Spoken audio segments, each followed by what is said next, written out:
Ya, di kegiatan saya ini sebenarnya di makalah ini saya lebih konsentrasi ke manuskrip ya 1957. Itu kebetulan museum dari Serdang mendapatkan amanah dan mereka punya proyek untuk mengkaji manuskrip ini. Kalau dilihat sebenarnya ada beberapa minggu kami mengkaji, saya ada Rita Asmita dan ada beberapa seniman untuk membaca manuskrip sesuai dengan alam pikiran kami. Memang di situ manuskrip itu dia lebih ke pola lantai sebenarnya. Persoalan tangan, persoalan gerak itu tidak khusus dibicarakan. Tapi saya ini sebagai bisa melihat di museum sebagai kajian apalagi S2 USU itu sangat baik sekali. Jadi ada beberapa dibuat dari Serdang salah satu, kemudian sampai mereka membuat lomba tari khusus di Kabupaten Deli Serdang. Hasil sosialisasi ada workshop. Kebetulan saya sama Bu Heni dan ada Mbak Reno dan juga salah satu grup tari Cipta Pesona yang mendapat program dari kementerian itu disosialisasikan kembali. Lanjut, maaf. Nah ini sebelumnya ya setelah ini maaf. Tadi ada foto nggak mau kayak gitu tengoknya. Ya sesudah ini. Oh ada ibu.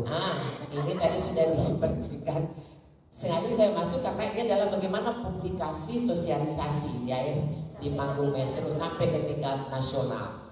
Ibu Mira sebagai penari, alhamdulillah tadi ditampilkan. Sibuk juga saya tadi malam mencari infonya, mau ngasih tahu sudah tengah malam dan segalanya. Nah kemudian lanjut Bang.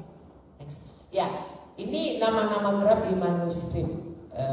Istilahnya kalau kita yang biasa alam ya, termasuk saya di Sanggar juga di mahasiswa itu biasanya regam 1, regam 2 sampai regam 12. Nah, di sini ada pembagian. Jadi ada tari permulaan, tari berjalan, tari musik, tari mabuk kepayang, tari berjalan bersifat, tari gecat-gecat, kemudian sebelah kaki kanan sampai ke 12 ragam itu.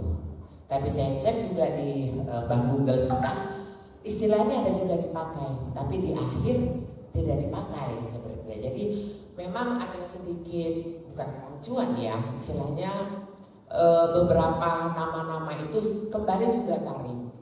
Kebetulan saya belajar Serambang 12 itu di Srindaratu di almarhum Teguh Sita Saresa. Kami memang di kemarin itu ada, kalau belum selesai Serambang 12 kami belum boleh nari-nari yang lain. Itu zaman saya dulu ya Kang Tina ya.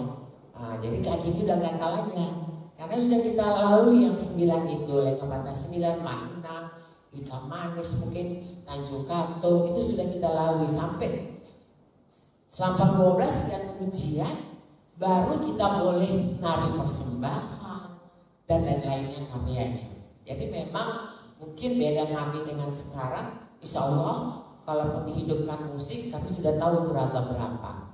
Kalau sekarang mungkin tidak connect dengan irama, jadi masih di awal dulu berpikir ya, itu mungkin beda. Tapi sekarang ini pun diberlakukan seperti itu udah, apalagi di Sanggar udah lari semua anggotanya karena nggak tahan ya atau nggak sabar. Nah ini ragam-ragam yang ada di manuskrip. Nah kita biasa bersebut 1 sampai 12.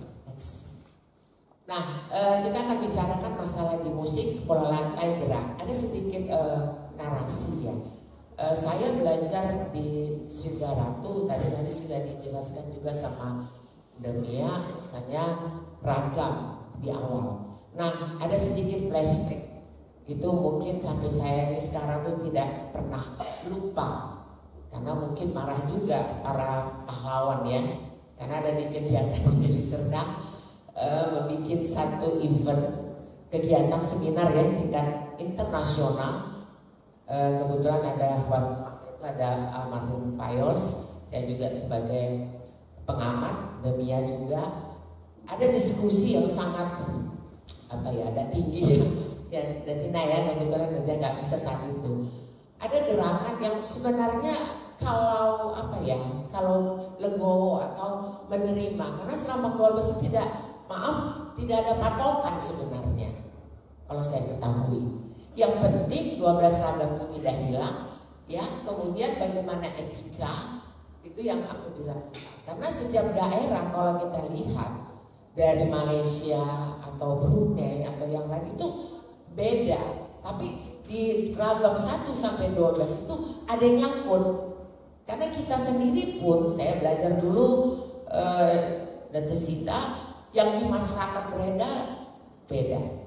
Nah, saya ketahui saat itu saya masih dipercayakan jadi juri nasional ya di Taman Mini. Itu Jakarta malah memegang teguh. Ada beberapa pemahaman, oh ini kayak seperti di Jogja, oh yang di keraton beda yang di luar. Dan mereka berpikir yang lain, oh ini gaya kesultanan ya, Desita, kemudian gaya yang di luar berbeda. Tapi saya lihat di Jakarta dulu almarhum Teguh Najri ya istilahnya, itu masih ada yang ditunjukkan demikian tadi itu juga seperti itu. Jadi saya gini waktu saat itu juri memori gitu, inilah yang saya dapatkan dulu dari Desita. Tapi karena perubahan-perubahan itu ya, karena pun saya sebagai akademisi di kampus, saya kan juga nggak bisa ini yang paling benar, tidak bisa. Tapi yang sejauh itu tidak mentafsirkan lain, itu sah-sah aja. Ada beberapa etika, kami dulu diajari Mandesita. Itu tangan itu tidak boleh lepas dari pinggang ya istilahnya. Ya, ingat dulu juga di Lia Group ya, almarhum selalu bilang itu narinya kok kayak apa gitu, bebek gitu dan segalanya. Tapi saya sadari dengan adanya ketentuan itu membuat kita lebih menjaga etika. Inilah dia orang lain. Tadi juga ada disebutkan bagaimana ini ada yang begini, ada yang begini. Tapi tidak ada yang bisa menyalahkan itu karena itu tadi gurunya. Ada pengalaman saya pernah dulu waktu juri di Pesta Budaya Melayu. Itu tahun berapa saya nggak tahu, kebetulan saya dikasih. Pak Yos almarhum menyuruh 10 juri. Yang dari Kalimantan, ada dari Palembang, ada dari mana, sehingga sampai jam 2 malam baru selesai. Karena Pak mereka lain-lain. Sampai setahu saya sejarahnya dia melatihkan Serambang 12 instan, dalam arti kata apa gaya di sana, yang penting hafal ragam. Nah bedanya kita di Sumatera Timur ini diajarkan Desita, waktu mungkin saya zamannya Desita ya, di detail apa itu ragam 2, sehingga ekspresi itu ternyangkut di dalam 12 ragam itu. Banyak saya lihat kalau istilah kami dulu Serambang 12 itu dibawa pergaulannya sekarang. Dalam arti kata ketemu di mall gitu istilahnya, tidak dari satu dulu. Jadi makanya kalau di lomba kita memang benar-benar bagaimana etika orang Melayu secara berhubungan dalam arti kata yang positif, etikanya sampai dia ke jenjang perkawinan. Jadi kalau untuk di lomba secara ragam semua is okay. Tapi secara etika, rasa, resam itu yang masih banyak yang tidak mengikuti. Karena di awal, maaf kalau pernah lihat penari Serambang 12 di awal udah kepalanya goyang-goyang istilahnya. Sedangkan di dalam ragam itu udah ada ketentuan di mana dia mengekspresikan, di mana dia sehingga si perempuan mau sama dia itu ada jenjangnya, ada langkahnya. Jadi memang Serambang 12 ini tidak bisa ketemu di panggung kalau untuk apa. Jadi harus ada proses, chemistry-nya harus ada. Nah itu di